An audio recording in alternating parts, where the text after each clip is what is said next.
Nah, kalau para mbak-mbak ini ingin jadi surga yang nggak aneh, syaratnya jangan rewel, karena di surga itu nggak boleh ada orang rewel. Tapi kalau nggak rewel sementara suami kamu nggak bener, ini namanya goblok. Maka kata Mbak Mun kalau mijazahi santri-santrinya, cung bujum kudu rewel, nggak ngono fakir, kata Mbak Mun. Tapi santri yang di belakang geremeng, iya mbah nak fakir, nak jantungan mati. Makanya sering itu. Nah, khawatir saya kalau ilmu ini sudah hilang, terus ayat-ayat yang biasa tentang kemanusiaan dikira biasa. Padahal ayat ini super, misalnya nikah. Nikah itu oleh Allah, perempuan yang kita nikahin, itu oleh Allah disebut surga. Saya punya bukti, misalnya gini ayat ya, wala tangkihul musyrikati hatta yu'min, wala amatum mu'minatun khairum min musyrikati walau a'jabatkum. Terus-terusannya ayat, wala tangkihul musyrikina hatta yu'minu, wala abdun mu'minun khairum min musyriki walau a'jabakum. Terusannya ayat ulaika yad'una ilan nar. Para musyrikah yang ingin kamu nikahi karena mereka non muslim atau kafirah atau musyrikah, itu hanya mengajak kamu masuk neraka. Maksudnya ngajak itu kan bisa saja kamu tertarik perempuan tadi sampai kompromi merubah akidah kamu. Terusannya ayat wallahu yad'u ilal jannah. Harusnya dengan perbandingan kamu jangan menikahi musyrikah. Logika perbandingannya kan wallahu yad'u ila nikahil mu'minah. Saya ulang lagi, harusnya muqabalahnya kan wallahu yad'u ila nikahil mu'minah. Allah mengajak kamu supaya menikahi mu'minah. Tapi kata mu'minah sama Allah diganti wallahu yad'u ilal jannah. Allah mengajak kamu masuk surga, ila nikahil mu'minah. Artinya gini, setiap kamu hubungan intim sama istri kamu itu adalah menjadi kamu tidak zina. Jadi kalau kamu tidak zina, barokahnya istri kamu ini penopang kamu masuk surga. Makanya Rasulullah pernah ditanya ibadah itu apa saja. Nabi secara ringan diantara jawabannya wa fi buti ahadikum shadaqah. Sudah kamu ngumpul istri kamu itu ya ibadah. Terus kata sahabat-sahabat, ya Rasulullah ayati ahaduna syahwatahu wa walahu ajrun. Yang benar saja Rasulullah, masa urusan gitu dapat pahala. Nabi jawabannya ya enteng, alai salawatu fi haramin aka'ana ali wisrun. Kalau dia salah yang dikeloni kan ya dosa. Berarti kalau ngeloni yang benar juga pahala. Berarti istri kamu itu jannah surga. Cuma jannah yang agak aneh karena rewel itu agak aneh. Jadi itu jannah yang agak aneh. Maka supaya jannah ini tidak aneh, kata Rasulullah itu cara bersuami istri itu, kata Rasulullah halla jariyatan tula ibuka wa tula ibuka. Sebagian riwayat halla jariyatan tudhahikuha wa tudhahikuka. Kamu cari perempuan yang gampang guyon, gampang rileks. Mula abah itu rileks, mudhahakah ya rileks. Saya berkali-kali cerita, saya ini termasuk orang yang nggak pernah diskusi penting sama istri saya karena takut tegang. Biasanya kalau tegang itu yang suaminya kalah. Jadi saya itu nggak pernah diskusi penting.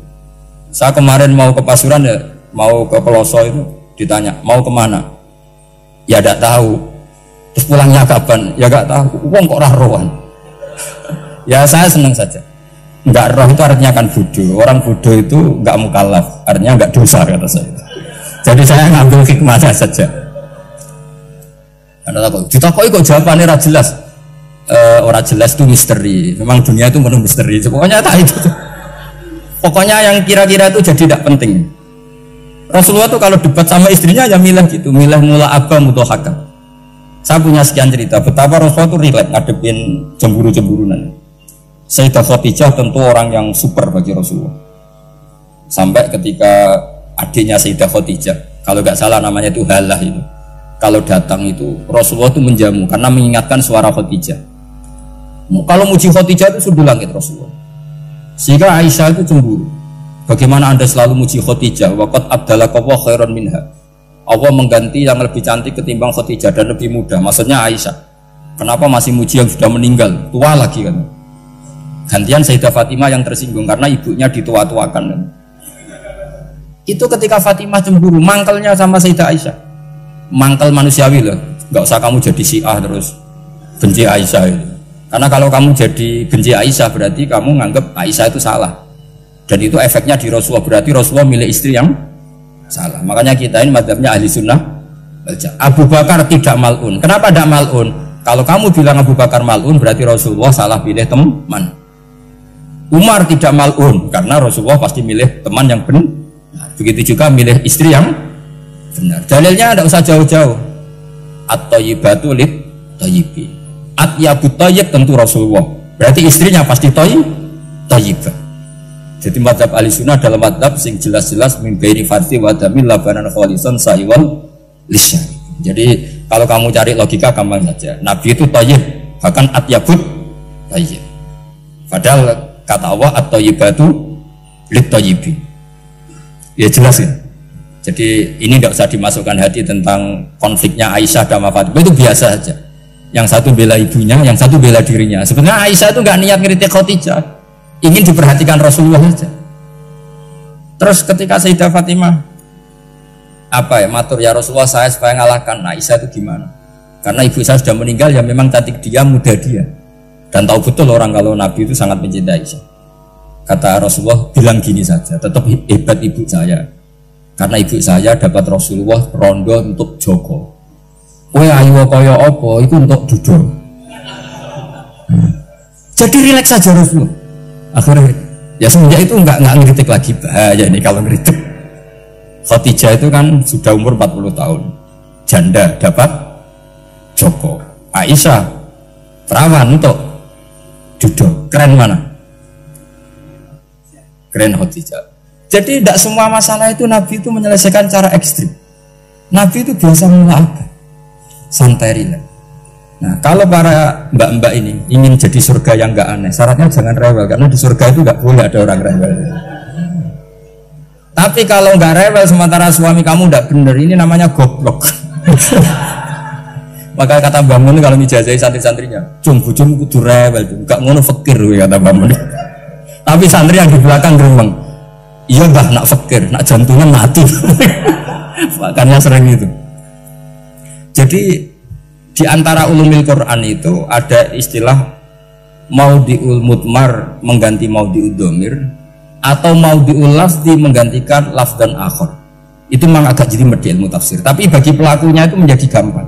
Ya tadi, ketika Allah melarang nikah hal musyrikah, saya ulang lagi, ketika Allah melarang nikah hal musyrikah, normalnya perbandingannya kan wallahu yad'u ila nikahil mu'minah, tapi sama Allah digenti wallahu yad'u ilal jannah.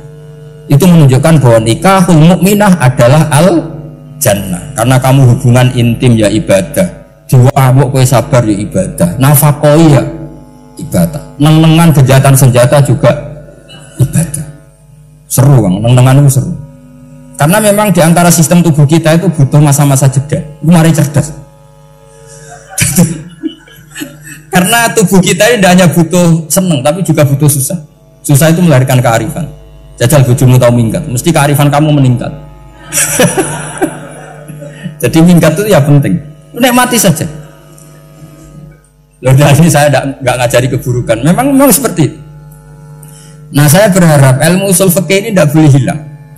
Karena dengan ilmu usul fikih kita tahu mubah adalah tarkul haram dan tarkul haram adalah wajib. Maka Allah sering sekali membicarakan sesuatu yang mubah itu superior. Kayak tadi wa min ayatihi manamukum billaili wan nahar. Termasuk ayatnya Allah adalah kamu itu tidur. Cara berpikir tadi, kalau saya tidak tidur sakit, kalau sakit habis biaya banyak. Sementara tidur hanya butuh seperti ini. Betapa baiknya Allah, dengan tidur bisa menjaga kesehatan yang kalau tidak dijaga berbiaya tinggi. Berarti hadan naumul ibadah. Terus ulama bilang tidur itu ibadah kalau niatnya litaqawi alal ibadah. Tapi nak waya blojo turu lah itu sing masalah. Tapi tentu ilmu itu ada pembanding. Sekarang ketika kamu tidur itu tarkul wajib apa tarkul haram, nah itu masalahnya. Seringnya kamu itu tarkul wajib. Waya mulang turu, waya ngantor wong kerja turu. Lah itu tarkul haram atau tarkul wajib? Tarkul wajib. Kalau tarkul wajib berarti status tidur kamu haram. Sudah pinter ini, sudah maju ini, sudah maju. Jadi saya belajar usul fikih lagi-lagi karena untuk menjadi mufassir itu harus menguasai balaghah, menguasai usul fikih, menguasai lisanul arabi. Nah, lisanul arabi yang sering saya contohkan berkali-kali, saya punya kitab namanya Ar-Risalah, orisinil karangannya Imam Syafi'i. Saya baca beberapa kali hatam, juga saya beberapa kali bacakan santri. itu kalau memaknai Quran secara lisanul Arab itu gampang sekali. Gampang sekali. Ketika Imam Syafi'i mengatakan kamu boleh tayamum ketika bepergian dan saat bepergian itu tidak menemukan air. Syaratnya kamu tolabul ma', cari-cari dulu. Ketika ditanya sama Ashabus Syafi'i, kenapa harus cari-cari dulu? Jawabannya enteng. Li'anna Allah ta'ala yaqul falam tajidu ma'an wala yuqalu liman lam yatlub lam yajid. Karena Allah ngendikan kemudian kamu tidak menemukan air. Di mana-mana tidak menemukan setelah mencari. Kalau belum mencari namanya tidak tahu. Jadi dari kata falam tajidumaan kemudian kamu tidak menemukan. Tidak menemukan berarti apa? Setelah mencari. Sehingga beliau mensyaratkan dicari-cari dulu, baru berkesimpulan tidak menemukan. Nah setelah tidak menemukan kamu baru boleh tayang. Segampang itu ilmu usul fikih di depan Imam Syafi'i. Ulumul Quran dianalisis dengan usul fikih. Ketika ditanya, kenapa Anda mensyaratkan nikah itu pakai wali? Ayatnya apa? Kalau hadisnya jelas, la nikaha illa biwaliyin mursyidin. Ayatnya apa? Imam Syafi'i secara enteng baca ayat fala ta'duluhunna ayyankihna azwajahunna idza tarawdu bainahum bil ma'ruf. Jika wanita yang kamu waleni, saya ulang lagi, jika perempuan yang kamu walikan, misalnya kamu punya anak yang umur 20 tahun ingin nikah sama seseorang. Seseorang ini layak. Ya misalnya kiai ya apal alfiyah. Tadi kata Mbah Mus itu muridnya Mbah Khalil itu alfiyah diwolak-walik apa. Saking seringnya belajar alfiyah kata beliau sampai santri apal alfiyah wolak-walik tapi roh carane jamak kosor. Karena dulu pondoknya mau pondok nahwu. Jadi kayak di nglirap itu. Tonggone nganti apal fa'ala yaf'ulu fa'lan. Cinone weh apal saking bedino itu ujiane ra selawatan fa'ala yaf'ulu fa'lan wa ma fa'lan wa fa'ilun. Jadi pondok ya macam-macam. Itu saya tadi sampai mana itu? Tentang apa? Wali nikah tadi. Di bab fikih, saya ulang lagi di bab fikih. Itu kata Allah, jika perempuan yang kamu walikan itu ingin nikah, fala ta'duluhunna, jangan kamu larang. Kata Imam Syafi'i, kalau seorang wali tidak punya hak mewalikan, maka larangan jangan menghalangi itu tidak ada gunanya. Misalnya gini, Zaid itu tidak punya utang saya ulang lagi, Zaid tidak punya utang saya. Memang ini ilmu logika, Zaid tidak punya utang saya. Terus sampean bilang ke saya gini, Gus Bah, Zaid ojo tagih. Itu omongannya wong aneh apa enggak? Aneh kan? Tapi kalau Zaid punya utang saya 1 juta, terus kamu menasihati saya, Gus Zaid ojo tagih. Benar apa enggak? Wali itu punya hak melarang. Saya ulang lagi, wali berarti punya hak melarang putrinya tidak nikah. Jika diperintahkan Allah, kamu jangan pernah melarang.